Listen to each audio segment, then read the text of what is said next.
Jornalismo da Universidade de Brasília, e hoje vou realizar a apresentação do que foi o PIBIC do último ano, né, do período 2021 para 2022. O tema do meu PIBIC é a Casa Contemporânea em Brasília. Eu vou estudar as obras do Leonardo Matoso e do Paulo Zimbres.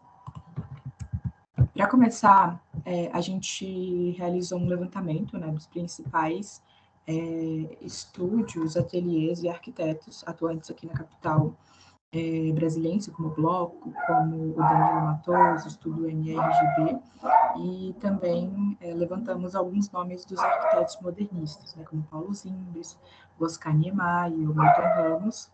E para o meu trabalho, especificamente, a gente selecionou as residências JPGN, do Danilo Matoso, e Aguinaldo, do Paulo Zimbres. A pergunta, né, que primeiro move e dá corpo a essa pesquisa é de que forma as residências contemporâneas mantêm elos com as obras do movimento moderno.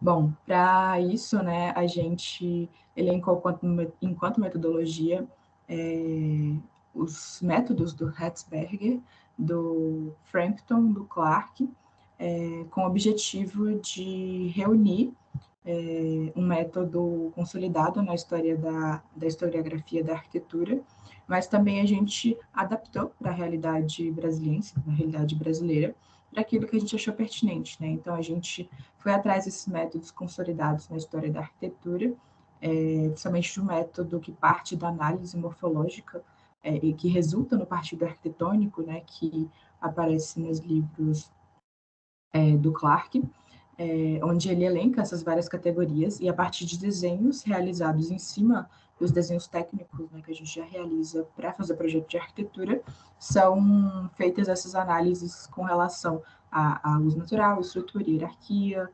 simetria, e a gente fez o nosso próprio método, né, com relação às categorias que a gente achou mais pertinente, que, por exemplo, agora a gente tem articulação do programa, hierarquia, proporção e ritmo, resultando ambas categorias nesse partido final, que é o que a gente busca entender. Bom, primeiramente, a Casa JPGN, a gente realizou alguns desses estudos que estão apresentados do lado direito da tela, mas antes disso, a gente realizou um storyboard, né, que é uma tentativa de descobrir como essa forma foi construída. Então, a gente parte de um pressuposto, né, a gente tem projetos que são feitos a partir de uma adição e outros de subtração, né, que a gente consegue, a partir da forma, inferir de que forma que ele poderia ter sido construído. E a JPGN, a gente chegou à conclusão de que ela parte desse retângulo e foi se configurando até chegar nessa forma a partir desses desenhos que foram colocados. Com relação à implantação, a gente vê que é uma implantação praticamente isolada, a não ser por um pequeno pedaço que toca os limites do lote. O conceito, né, as formas principais que compõem esse projeto, que estão aqui do outro lado, que dão a configuração primária, né, total da residência, que é a análise da estrutura, e como a gente pode ver, as vedações, elas não seguem necessariamente o mesmo eixo da estrutura, o que gera uma liberdade formal bastante grande com relação à vedação. Aqui é um mapa de materiais que a gente produziu para verificar visualmente a quantidade e a localização de cada um deles. É predominante a presença do concreto, da madeira, etc., que são os níveis que a gente encontra na JPGN, a articulação do programa e os lugares favoráveis à permanência e à passagem. Aqui é a mesma coisa para a Casa Aguinaldo, né? A gente fez um storyboard que também partiu desse retângulo.